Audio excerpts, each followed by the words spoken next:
everybody. Welcome to Around the Verse. This is our very first show, which we're very excited about. I'm Sandi Gardiner, the VP of Marketing, and I'm Ben Lesnick. I'm Community Manager and Designer in Star Citizen. And we're basically here to take you even closer to the nerve center of the game. We're operating out of CIG Santa Monica here with Chris Roberts and the team. A lot of people are kind of confused about Santa Monica. They think, oh, it's the marketing office. Oh, it's the glossy business office. Hey, this is Ben Lesnick from Star Citizen Marketing. I'm calling about the freelancer campaign. We need to get this thing out to everybody. I want it on the side of buses. I want it on movie posters. I want it etched on the moon. Oh, you can't do that? Well, then you're worthless. Ciao, baby. I got your drink, sir. Damn it, James. It's not a cosmopolitan if it doesn't have a colorful plastic sword. Get the hell out of here. Sorry, sir. He had one job.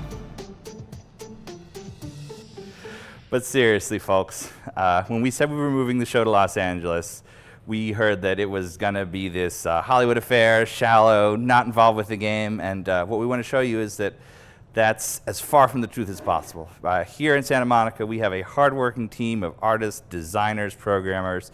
They're the guys who built the Star Citizen dogfighting module, and they're going to be building the next parts of the verse. So let me take a page from Wingman and give you a little tour, introduce you. Please, come with me. Well, welcome to Cloud Imperium Santa Monica. Let me show you around, show you some of the members of the team. And our very first team member is May. Say hi, May. hi. She keeps everything running here. This is our conference room where we talk with the other offices in Manchester and Austin, and as well as all of our artist partners around the world. Let me take you upstairs. That's where the real work happens. This is our writer's room. We have Harry Jarvis, who you know from Austin. Hello. It's our newest writer, William. Hey, how's it going? And of course, the legendary Dave Haddock. Hello. What you guys working on? Writing? Yeah. There you go. You heard it here first. It's an Around the Verse exclusive. Over here, we have a selection of our fantastic programmers. This is the office of the man himself, Mr. Chris Roberts. But in fact, this is not Chris Roberts. This is Dennis Daniels, our long-suffering IT guy. Over here we have our production pit. This is where Travis Day and Alex Mayberry are when they're not at E3. And here we have the Santa Monica art room with our famous hair model, Dave Hobbins. Head back here, we go to the community area. That's where I live and where we're going to be showing the show. We've got William and James, and that's my desk over there where I'll be sitting with Sandy and taking you around the verse. Over here is our customer service area. Chelsea is out sick today, but she sits there with all the candy. Guys, Chelsea loves candy. This is Alexis, does merchandise and customer service. And in that room over there would sit Sandi Gardiner. She is off at a business meeting at the moment. So that is Cloud Imperium Santa Monica. We are stuffed with people right now. It reminds me of Austin in the early days. But we're excited to show you guys what we can do. So let's take it away, Around the Verse. I think that one went much better. And of course, we'd like to thank Eric Wingman Peterson. He did an amazing job for 72 episodes of shows. He's gone back to producing game now, where he's absolutely needed because this project is just getting bigger and bigger. So yeah, we actually did a marketing survey, and people said they wanted someone fatter than Wingman. So here I am. And they wanted someone prettier than Wingman, so here I am. Oh, come on. Wow. All right. No, you're actually quite pretty. But yeah, we're really eager to have you guys here and to show you more of Star Citizen every week. And moving on to our first interaction with the community, we asked our backers to come up with a logo for the show. We had lots of super cool logos. They and we're were kind of fighting on which one that should win. We had quite a debate. In fact, we had over 150 submissions. In fact, check some of these out. We had a hard time deciding.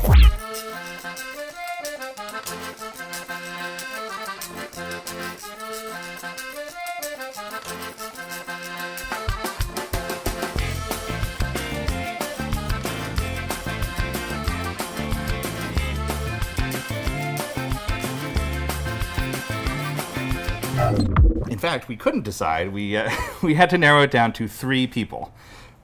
We've got a logo from Disco Lando, a logo from Void Dude, and a logo from Con Ellen that we're going to be using at different points in the show. They're all really cool, and hope you enjoy them. So, we have something very exciting, which has been going on. The freelancer sale is going great, and I hope you picked up your freelancer. It's not a sales plug. They're just very cool. The commercial, hope you enjoyed that as well. It's a really cool commercial. So it's only till Friday, right, that you have to pick up your MISC? Yeah, if you want a Freelancer MIS or the Freelancer MIS package, you only have until Friday. We may offer it again at some point, but this is our limited ship like the Super Hornet. And I know my wife is in CS. I know that they get emails constantly. Can I have a Super Hornet? Can I have the 350R? Get it now. Okay, what else we got going? Yep, Everybody's enjoying dogfighting? Absolutely. Tens of thousands and dogfighting matches have happened in the last couple days. It's incredible looking at the numbers and getting the feedback from users. You're helping us make this game better. We're QA, design, programming is all working 24/7 around the world at all our locations to improve the experience, to get it great. We love the fact that you enjoy it, and it's just going to get better from here. I hope I've given you the first taste of Star Citizen. We should matchmake with some of our staff when that happens. Yeah, That'd that's be fun. definitely coming. And we're going to do it right here on the show, actually. Oh, we are? Yeah. Awesome. Yeah, All right. so if you want to I'm battle, up for it. I'm up for it. you want to battle Sandi, Yeah. get in line. Yeah. All right. Well, Sandi, what can you tell us about what's coming up for marketing? What have we got going? Well, I'm just finishing the final touches on our Gamescom party. And I'm getting a lot of help from our fans, so thank you very much to you guys over in Germany. You've been incredibly helpful. We have quite a few volunteers for the Gamescom party, which is cool. Yeah, we couldn't do these events without the community. No, we couldn't, because things just like organizing 10 towers for people to play what we're going to showcase Which that we night. can't quite talk about No, yet. that's redacted.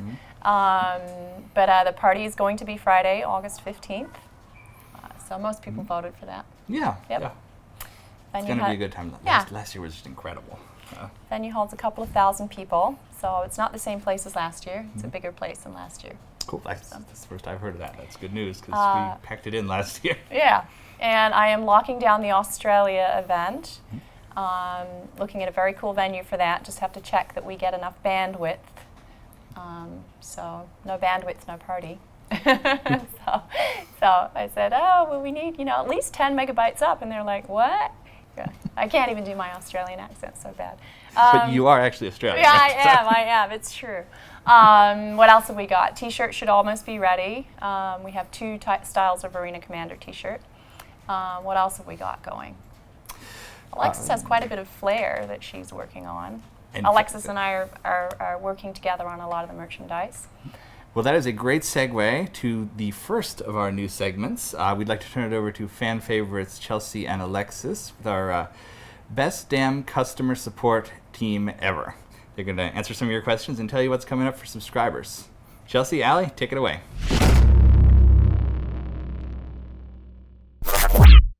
Hi everybody, welcome to the Customer Service Report. I am Alexis and I would normally be joined by Chelsea, but she is out sick today, so James is taking her place. And this is my new shirt.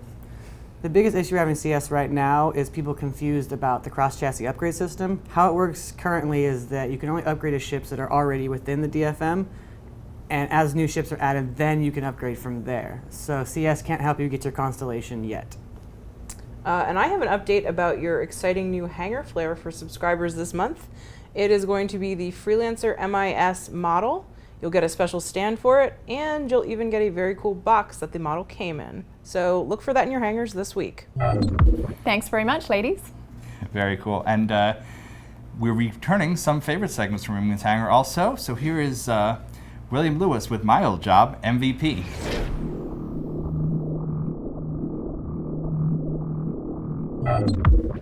Hey everybody, I'm lead moderator Will, and I'm here to bring you this week's MVP. This week's MVP goes to Leon300 for his thread about tips and tricks and general help in Arena Commander. He goes into the HUD and explains the different systems, and he talks about the basic controls. So thanks Leon300, you're this week's MVP. Thanks, William. Doing a great job with that.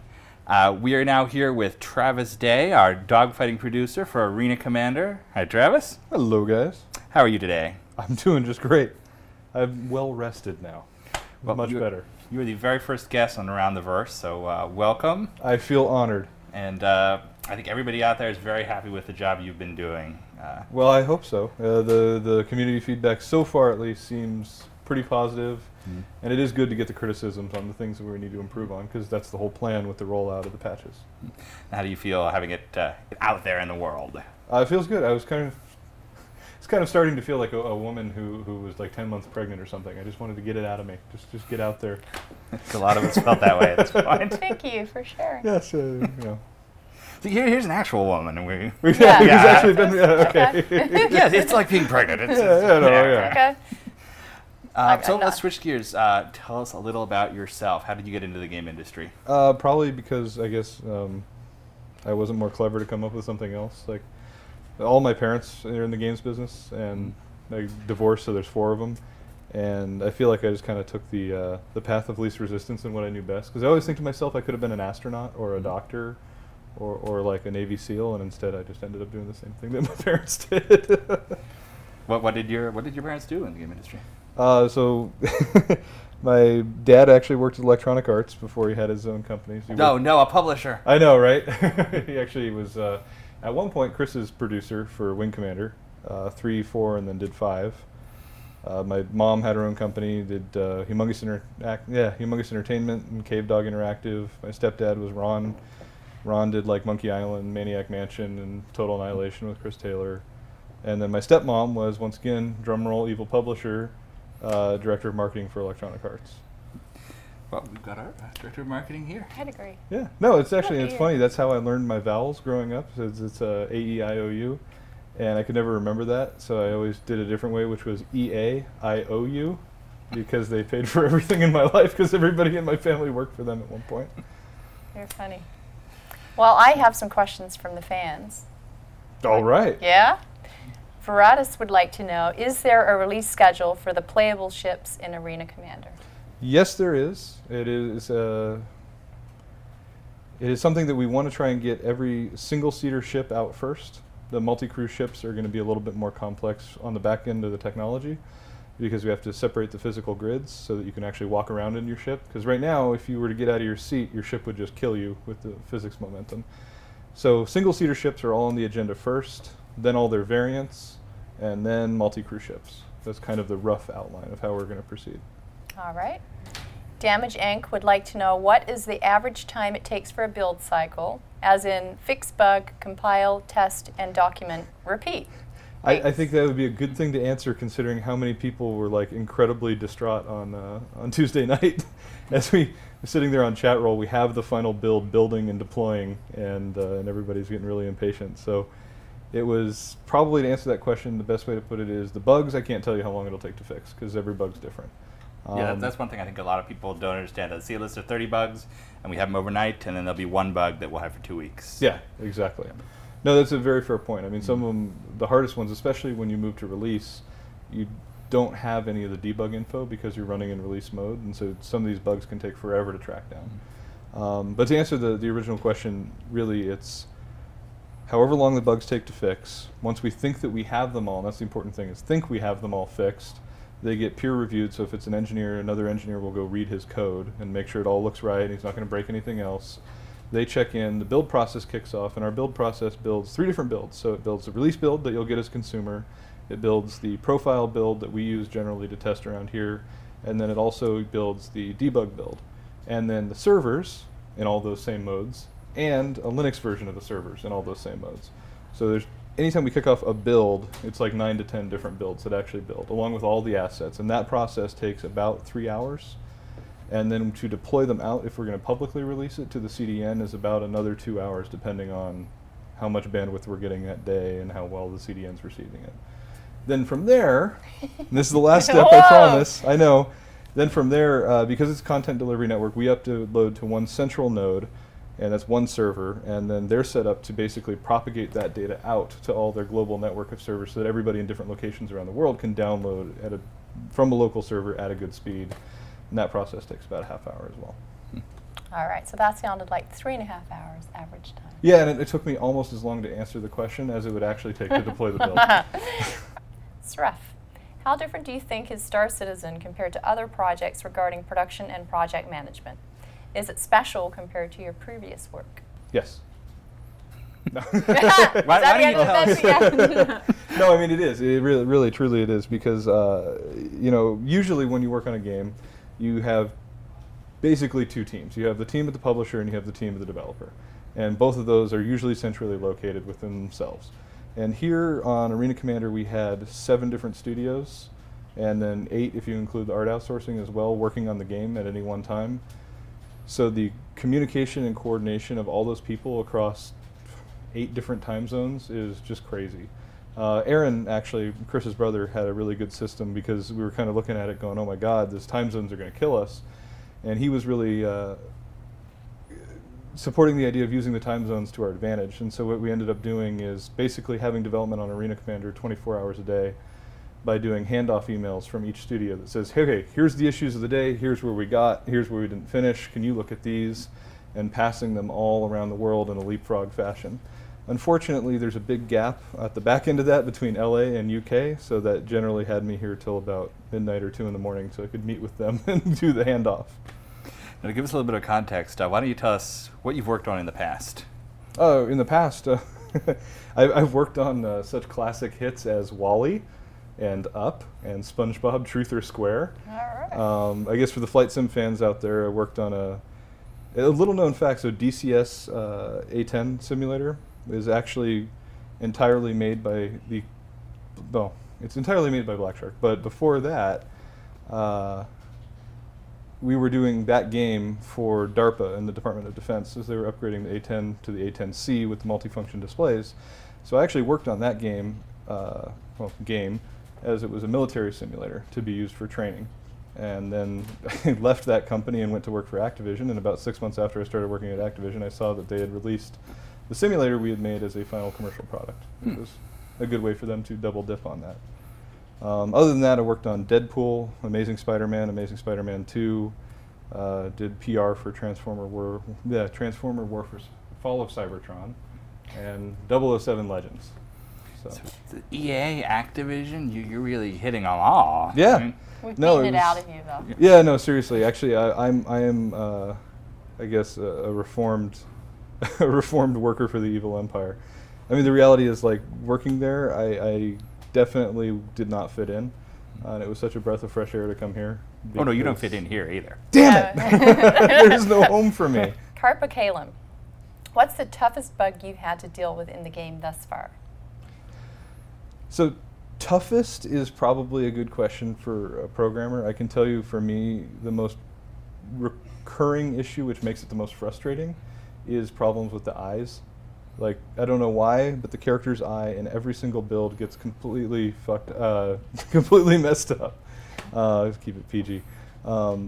I don't know if you guys saw the posts out there where we had all the different examples of the ways they had giant eyes, we had no eyes, we've had blacked out demon eyes, we've had glossed over dead eyes. But my favorite in the series was probably when we were getting actually right towards the release of Arena Commanders, one of the last bugs we fixed. And periodically the Vandal would be flying around, but they would be these giant gray orbs, like kind of ovals, and we could not figure out why. And Oka finally looked at it and he was like, guys, it's the eyes again. And apparently the eyes of the Vandal pilot were breaking and exploding to be the size of like 4 scythes, and there was just these giant flying eyeballs. And that was one that we deemed we should probably fix before we released. Templurk, is there anything that you would change about Star Citizen if you could? Maybe something that is currently limited by technology? Well, I want the multi-crew ships in there as soon as possible. And that's currently limited until we make some changes to the engine. But I don't know. I mean, it's really Star Citizen. One of the things that makes it, I think, really appealing and really cool is that it is like 5 games in one. It has the FPS. It has so many different aspects that appeal to so many different groups of people. So what could we do? I think I'd just do more of it. I'd do it deeper. I'd try to do it faster. If we could automate the creation of some of this stuff, like procedural generation's really appealing to me. Just to be able to push out more content. But if technology was more advanced, I think the one way I would improve Star Citizen is to make it real. Because I think it's a really cool universe to be inside. And I really want a Hornet. Like, I want to be able to fly around in one. That'd be so cool. The Oculus Rift is getting you pretty close. But yeah, it is totally. And I saw the pictures today from the Star Wars, the new Star Wars, and they're actually building out all the physical models, and they had the much debated, is the Z-95 Headhunter or is it an X-Wing? And I was like, oh my god, it'd be so cool to just build one of our ships and be able to fly around in that. Blast. In all of AC, what not yet introduced feature element are you most excited about adding? Oh, boarding, FPS, for sure, hands down. I mean, it's that vision that Chris has always had of the first scene of Episode 4 in Star Wars, where you see Darth Vader and his group of stormtroopers cut through the door on the Corellian Corvette, and then they bust down, and there's a big laser fire, and like that is absolutely the coolest thing that I want to do. So hopefully down the road in one of the future releases of Arena Commander, as we start to, because Arena Commander is kind of like the test bed for all things spaceflight and space combat for Star Citizen, and so I cannot wait until we get the FPS team redacted to get their work to a far enough point that we can merge the two modules. And I just think it'd be so cool to be flying around, break onto a space station or break into another ship, have the big fight with those guys, take it over, and then fly it around yourself. And yeah, I also like the idea of pretending to be dead in space, floating there like a derelict, and having somebody try to come rob you and be waiting on the other side with a shotgun. It's just kind of fun too. Dovafane. Will we be seeing player progression in the DFM? Will there be just a numeric ranking system, or a system where we can use accumulated points to attach more advanced weaponry, generators, etc. to our ships? Yeah, so that is actually, first answer is yes, there's going to be leaderboards and rankings and all that. The second one I don't think has been entirely decided by Chris yet, and so we all have internally our own opinions on it, but I would personally like to see a system where people can earn and rank up in different ways and earn different weapons with, kind of along their ship's line. At the same time, we want to do testing, so we may just end up giving some things for free and then or having them cycle, or there's a lot of different approaches, and a lot of people have different opinions about the best way to handle it. So that one is a good question, but TBD. All right, the fail boat. How are you going to balance additional ships as we approach DFM version 2 and beyond? So balance is difficult in that right now we're doing Arena Commander, which is all about space combat, right? Well, and free flight, but people killing each other in multiplayer. And some of these ships have not been created with killing another ship in mind. So, for example, like the Aurora, probably not your best dogfighting ship. So having it go up against a Hornet isn't supposed to be fair all the time. That makes balancing for Arena Commander and balancing for Star Citizen two very different things. So one of the things that I've been thinking about with regards to Arena Commander is, at least on the scoring side, assigning each ship a point value. Essentially, like if you play a Warhammer tabletop game, every piece of gear that you put on has a point value associated with it. So you could kit out an Aurora to be super powerful, in which case, though, you've added so many things that its points become a lot more valuable. And that way, when a Hornet, let's just say a Hornet's supposed to be able to take on 2 Auroras, and that is, please don't quote me, that is just a rough thing. Concern! Yeah, exactly, right? But if it's supposed to be able to take out 2 Auroras, you would basically say, okay, well, one Aurora is worth 5 points each, and 1 Hornet base loadout is worth 10 points. So 2 to 1 right there. Then as you add different equipment to modify their point value, that could also be used by our matchmaking system to make it so that, and this is another concern I had, was you end up randomly matchmaking and you have a team with 10 Hornets and 10 Auroras against each other, and it's like, oh, well, this isn't going to end well. Then the other half of that is adding different game modes later on that will start to take advantage of the different classes of ships, because we do have exploration ships and we do have cargo ships. So maybe you have a protect the convoy mode, where essentially 2 different teams are vying for moving cargo back and forth from one location, so you have to attack and defend, and then the cargo capacity of the ship does play into it and is important. The different ideas we've had for exploration is, find the jump point before the other team does. So then all of a sudden you want a ship that's kitted out on your team for exploration and also dogfighting to defend those ships. So there's different ways that you can integrate the strengths of the different classes of ships into Arena Commander without them necessarily having to be dogfighting oriented. And there's ways that you can have the dogfighting oriented ships be balanced points value wise against the non-dogfighting related. Once again, incredibly long answer, but I think that'll at least answer the question. I think you got it. And final question is from Wingman. Dear Travis, does the camera really add 15 pounds? Yeah, actually, I've been told I most look like Brad Pitt in real life, but I have a feeling that I don't look that way on camera. Yep, that's true. You're a very handsome man in reality. Yeah, I know. I can hardly contain myself when I look in the mirror. It's just. Right. Well, that's all for our fan questions. I do have one personal question, though. Were you perhaps the inspiration for a beloved childhood character of some sort? Yeah. So when I was a kid, and it is a true story, I used to read Spider-Man comics and DuckTales and Donald Duck comics. And I got tired of those, read them all, and my mom would then tell me stories about a purple car named Putt Putt, and then later on made a children's software product called Putt Putt the Purple Car. That was also where I learned about the media and not to tell them anything because they will quote you wrong. And that's where I got a quote in USA Today saying, "Her brain got it from me," says Travis Day, her son, which was quite embarrassing. Even at 7, I was like, that was a dick move, dude.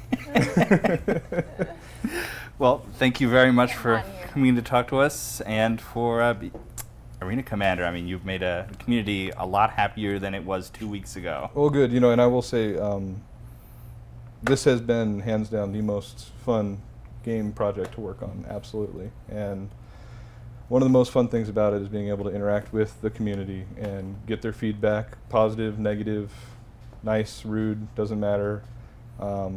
It's been a really, really fun project, and it wouldn't have been the same way without the community. So I'm really happy that we are finally able to give them something. Well, how about you be the very first person to sign our wall? Is this like our top gear wall? Yeah. Nice. Wow, that actually looks like your name. Nice. Look Beautiful. at that. I'm just getting hot in here. It feels Yeah, like it is. the Brad Pittness. I think it's the Brad Pitt effect. It's affecting me as well. Yeah, seriously. I'm gonna go get a soda and some Cheez-Its now. But you got to keep up your physique. Yeah, exactly. It's hard. It's not easy sitting in a chair. Well, thank you very much, Travis, for both being with us today and for getting dogfighting out, because that has made our community a lot happier than it was a scant few weeks ago. Yeah, the difference was pretty much instant. It was funny from the second, like right before it went up, was like the worst I've seen it, and then right as it went up, everybody was like, "Oh, we love you! It's amazing!" I think they were calling for both of our heads specifically. They were like, Ben Lesnick should be murdered, and Travis Day should be dragged out of the street. I think there were threads for both of us at that point. Yep. Oh, And they were like, everything's great. yeah, no, and I'm actually that's been the nicest part is people seem genuinely happy with it, and the things that they aren't happy with, we're getting feedback on, and we've kind of lined it up so that we have a whole patch schedule set up, and we'll be able to respond to feedback and tune it and tweak it, and it's really actually quite fun. Chris was really right on about involving the community so early, because having them in here early really helps you to fine-tune the gameplay to something that's fun for everybody before we're anywhere near release. All right, well, thank you very much for being with us. Now let's go over to our assistant community manager, James. He's going to have the fan spotlight of the week. Over to you, James. Thanks, Ben. I'm here with Jared Huckaby, or as you may know him on the forums and on YouTube, Disco Lando. Thanks for coming. Hey, everybody. All right, so how did you get started making videos? Well, I was a pledger, backer, and I waited a while before I started. I'm a pretty skeptical guy sometimes, but I liked what I saw. And then I started watching Wingman Singer probably about halfway through last year, and I spent a weekend just catching up. I went from episode 1 to, I'm guessing they were in the 40s at some point. So I spent a good 40 some odd hours just me and Wingman. You know, the hair was growing, and but at the end of it, I'm like, wow, I really want to do something for these guys. Yeah. You know, and I'm seeing in these videos, people are sending booze, they're sending gifts and clothes and stuff. Yeah, booze. and that's all great, and more power to those guys. But it wasn't me, you know? So I'm sitting here trying to rack my brain thinking about what I can do. And I realized that like the day before, I downloaded a student copy of Adobe just to kind of play with it. I realized I could. Did you have any experience making videos before that? No, I'd had 25 years as a stage actor. Oh, I said no, I just had 25 years of experience. Well, that's not with Adobe Yeah, and I got stuff. you. But so in front of the camera and stuff. Yeah. And some things behind the scenes, I did stage crew and stuff like that. So I was familiar with the concepts and whatnot. But when I realized I had it, and I'm like, oh, I could make a video. And then I'm like, but what do I do? and then I realized that on a whim, I had named myself Disco Lando. So I was kind of stuck with that at this point when I realized I couldn't change my handle. Oh, so you just fell so I'm into like, your name? All right. So I went back and I watched the original video from 1996 that we had done. And What was that for, that video? that was just a couple guys on an AOL chat room. We were messing around. AOL. It's some Kenner videos. You can see them on YouTube. Okay. They're great in their own ways and whatnot. But now I'm like, but nobody ever talked in those. So then it was probably more hours than it should have been trying to figure out a Disco Lando voice. And if you watch those first couple videos, it's pretty shady. Well, let's hear it now. Come on. Hello, Star Citizens. This is Lando. Not bad. Disco Lando. It's not bad, dude. No, it's not. It's you have to bring the bass up on the mic a little bit for it to really sound. I don't really Gotcha. sound like that in real life. But yeah, so then I just started making them, and originally they were just for the team to be seen. I mean, if you watch those first couple of videos, they're a little blue. There's a little innuendo and whatnot. It was just meant to entertain the guys, Wingman and Mike Moreland and Mark and whatnot. And then he started mentioning them on the show, but he wasn't playing them. He was mentioning that he couldn't show them. Yeah. So I took that as a challenge. So it went even more blue with the next videos. I've seen and then those. and then he started showing them heavily edited versions. Yeah. But he started showing them. I'm like, oh, okay. If he's gonna show these, I have to start not sucking. So started practicing the voice a little bit more. I actually didn't own any figures when I started. Oh, really? This guy went. It was once I realized, okay, I'm going to start doing this. So why was it Disco Lando then? Like I said, it was a whim. It was a lark. It was almost Jack Burton from Big Trouble in Little China. It could have been a coin flip. So it just happened to be that, and then I got pictures off the internet and we're cutting and pasting them. That's what I used for the first videos. And then when I started, I'm like, okay, I'm going to start doing more of these. I had to start buying the figures, and I now have probably more figures than I should. What got you into Star Citizen specifically? A really good friend, two really good friends of mine. Just two? We grew just these two specifically. We grew up playing Wing Commander. They had Wing Commander. I didn't. I actually grew up without a computer for a long time. So did I. And so I'd go over to their house and watch them play Wing Commander. And mainly I just kind of sat in the chair behind them while they played because I just wanted to watch the movies. I love doing I that wanted with to see games Mark too. Hamill. Just any games, like I love just playing games with friends, and they're like, "You want to play?" I'm like, "No, dude, I'm just watching." Yeah. And well, then they'd eventually let me play, and I'd be really terrible. Oh, There used to be a keyboard shortcut to just make the Kilrathi blow up. I just like, just get me to the next movie because I'm terrible. Yeah. I'll probably be command and control for the new game. That's cool. Don't expect to see Disco flying. No Stoker Ace or anything. What ship would you fly if you could? My first ship that I bought was the Constellation. It's just of those original 5 ships. You looked at it, it just seemed like the iconic Star Citizen ship. And now there are all these other fancy ships that people are excited about, the 890 Jump and whatnot. But I still come back to that Constellation, and what I have high hopes for it. All right, this is a little of an out there question, but what does Star Citizen mean to you? I know it's broad, open-ended, but it's something I like asking because every person I ask gives me a completely different answer, and that's one of the things I really love about this game. My answer today would be different than it was when I pledged. Okay. When I pledged, it was Chris Roberts, and it was I want to help him make a game the way that he wants to make it. And over the last year and a half, with all the community work, with shows like Wingman's Hangar, The Next Great Starship, 10 for the Chairman, and now this show continuing, I felt part of the process. I mean, it's whenever we hit another million, you go onto the chat, not chat roll, you go into RSI chat, and people gather to celebrate spending another $1 million. I love that. And that seems counterintuitive. Yeah. But it's because they don't think they're just giving the money away. They realize we made $45 million. And it was the inclusive nature of it. That's what it is now. Yeah, that's the thing I love the most, and I'm glad that comes across because that mentality of we did it, comes over here too. Where every time we hit a milestone, it's like, all right, let's put this letter out quick so we can like celebrate with the fans, so we can celebrate with our backers. Like that communal relationship exists in this game, like more than I've ever seen anything. Absolutely. Ever. And being a part of that is crazy. And you are doing your part to keep that going. I'm trying. I wanted to be a part of it any way I could. You know, my resume is a mess, so I was like, the likelihood of getting hired on was slim. So I'm like, how can I contribute to this in some way, shape, or form? And that's what it's done. And it's a little weird. It's a little out there. The really weird stuff I give to Lobot. You know, it's liberating being two people. You know, Disco Lando and Lobot. Yeah. You know, so I give the really weird stuff to him, and I sometimes do my own commentary as Lando.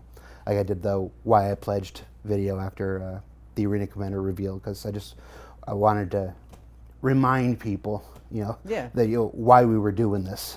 So Arena Commander's out. Have you played it at all yet? Oh yeah, yeah. No, I in the first 16 hours, I did 3 videos after that came out. So I probably only played it for 2 hours of the first 16.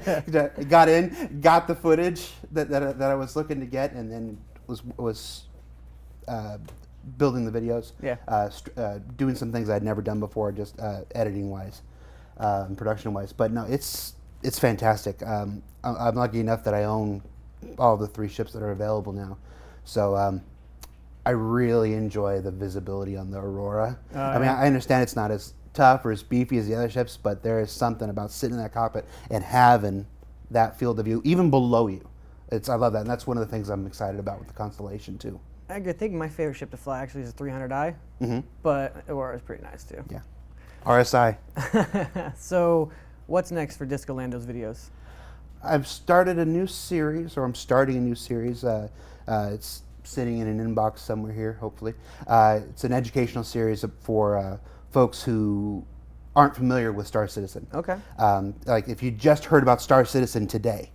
So it's a little less tongue-in-cheek, it's definitely a lot less innuendo. Like it's meant for somebody who may not be familiar with not just Star Citizen, but Disco Lando. So you're leaving out the blue is what you're saying? Yeah. I'm doing 7 voices in it. I discovered that my limit is 7 voices. 7 voices? That's as many voices as I can do. And I can do one, one, the one you're currently hearing. Well, I can do this one that you're currently hearing. All the other ones require a little bit of modulation. Okay. So, but that's, it's just more playing Arena Commander, more making videos. And that's, I just want to contribute whatever way I can. Well, thank you so much for doing so. I think that's all the time we got for you today. Yeah. I noticed we have some drinks, complimentary beverages. Cheers.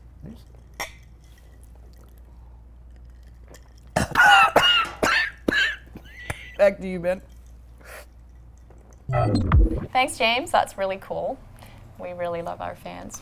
Can't believe how creative. I could never do anything like that guy. No, I know. That's why we have the fans to do it. So this brings us to the end of our very first episode. We hope you enjoyed it. We are getting settled here. We'd like your feedback on the forums. The aim is to better connect the community with the team and the game. So any ideas you have for including yourselves in this process, we'd like to hear them. New segments, anything you can think of. It just like the game development, we will be taking your suggestions into account with future episodes. And where can people submit their ideas? They can submit them right here. Again, thank you all, and stay tuned for next week when we have one of our real celebrities, David Hobbins, who's out buying hair products right now. Artist David Hobbins. He's going to talk about the Mustang, the new Constellation, and all the cool stuff he has done. And it's going to be a good episode, so check us out next week. See you next week. See you in the verse. Oh, see you around the verse. Around the verse. There you go. Around the verse, in the verse. Oh, boy.